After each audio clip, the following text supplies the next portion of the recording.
comen tienen el mismo valor nutritivo o existen alimentos mejores y alimentos peores?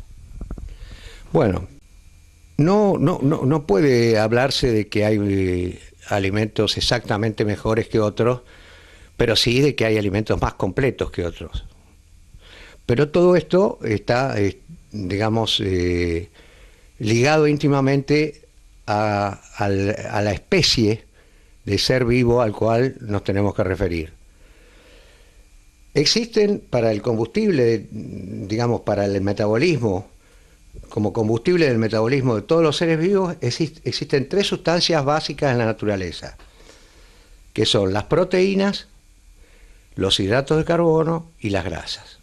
Las proteínas vendrían a ser como los ladrillos del edificio, son los ladrillos que constituyen los órganos vitales de una persona o de un ser viviente. En el caso de los seres humanos, las proteínas constituyen o conforman las paredes de los órganos como el corazón, los riñones, el cerebro, los pulmones, la masa muscular, y además constituye o son la esencia de las sustancias químicas más importantes del organismo, como por ejemplo las hormonas o los neurotransmisores, que son todas proteínas, también de las enzimas.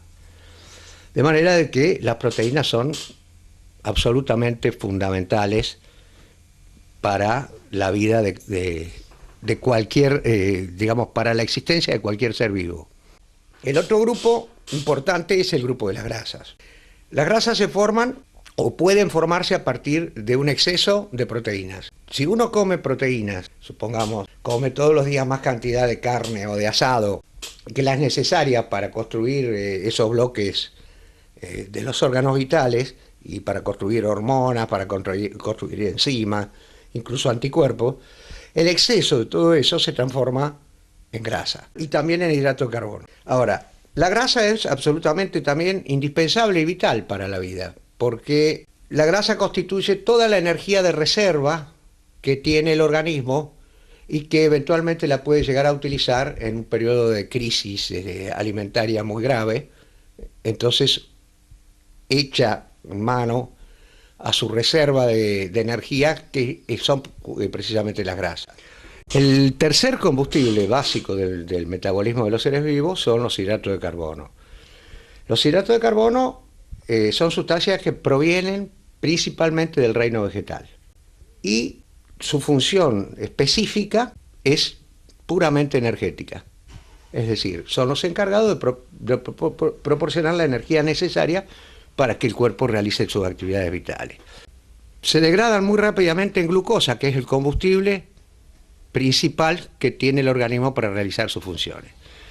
Pero no existen, a diferencia de las proteínas que sí requieren aminoácidos esenciales, es decir, requieren comer determinadas proteínas para tener los aminoácidos esenciales, y a diferencia de las grasas que también requieren de fuentes alimentarias exteriores para poder fabricar los ácidos grasos esenciales, los hidratos de carbono no son esenciales en la dieta porque el cuerpo los puede fabricar precisamente a partir de las proteínas y de las grasas.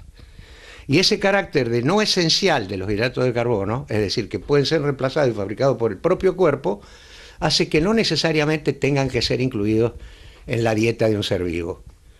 De ahí que cuando se recomiendan dietas con una restricción importante de hidratos de carbono, no se está violando ninguna ley química ni nada. Es decir, la naturaleza misma nos está diciendo, proteínas y grasas necesitan ser ingeridas de otras fuentes alimentarias porque el cuerpo no las puede metabolizar. Hidratos de carbono, el cuerpo los puede metabolizar a partir de las grasas y de las proteínas. De manera que no hay necesidad de ir a consumirlos de otras fuentes dietéticas exteriores al propio organismo. Perfecto. Doctor, si tuviéramos que hacer una escala jerárquica del valor biológico de los alimentos, ¿cómo sería?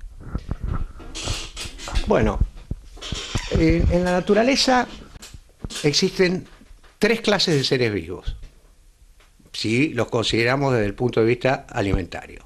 Existen los carnívoros estrictos, los herbívoros estrictos y los omnívoros. Un ejemplo de carnívoro sería el león.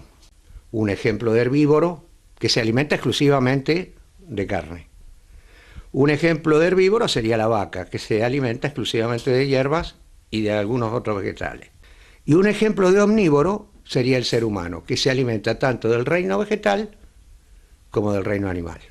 Entonces, la escala jerárquica de los alimentos depende de la especie a la cual nos referimos. Para el león, por ejemplo, o para el tigre, es esencial que exista la carne.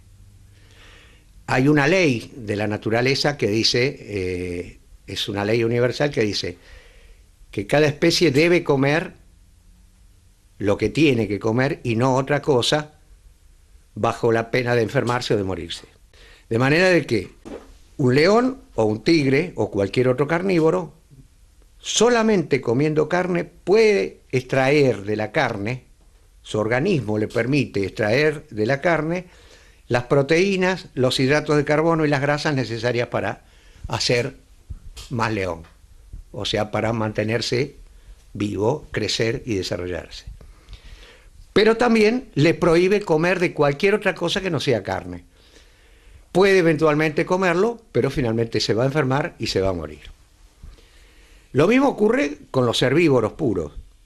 La ley de los herbívoros puros indica que deben comer solamente pasto y vegetales, y que de ese pasto y vegetales su aparato químico va a extraer todas las proteínas, los hidratos de carbono y las grasas necesarias para que puedan vivir y construir su propio organismo.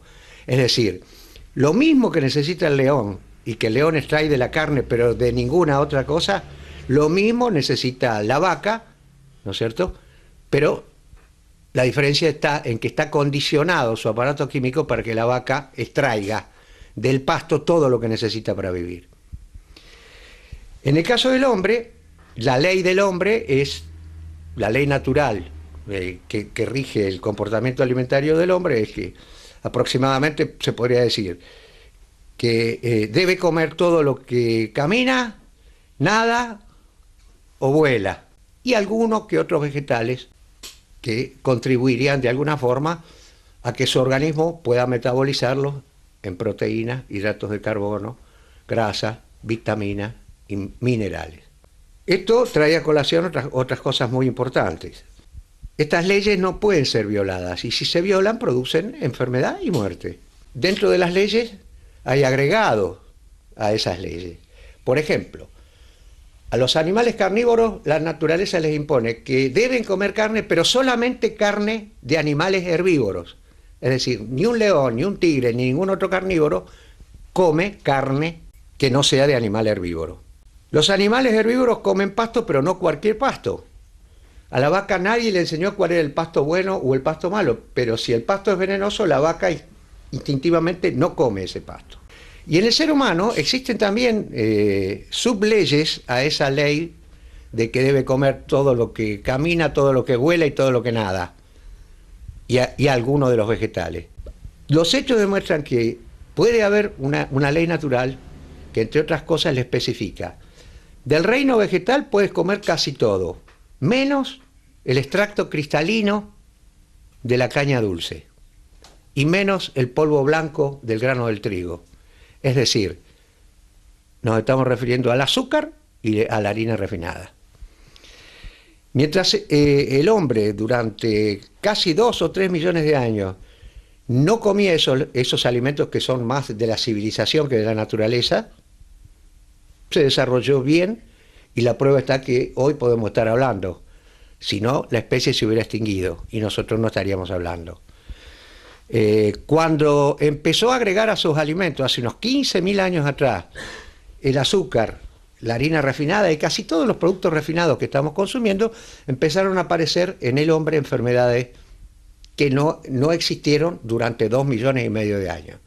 Aparecieron las caries dentales, apareció la diabetes, aparecieron las enfermedades cardiovasculares, aparecieron los trastornos gastrointestinales, aparecieron las úlceras, apareció la arteriosclerosis, es decir, todas las plagas que afectan al hombre moderno. Muy bien. Bueno, doctor, le agradecemos por su tiempo, muchísimas gracias, y bueno, esto ha sido todo. Auspiciaron este programa las siguientes empresas e instituciones: Adepia, BMC, Prince Argentina Sociedad Anónima, Ulma, FIAR Rosario 2011, Expo Americarne 2011, Tecnoficta 2012, Twins Informática y el Ministerio de Agricultura, Ganadería y Pesca de la Nación. La conductora de este programa se viste en Activity, Preta Porter.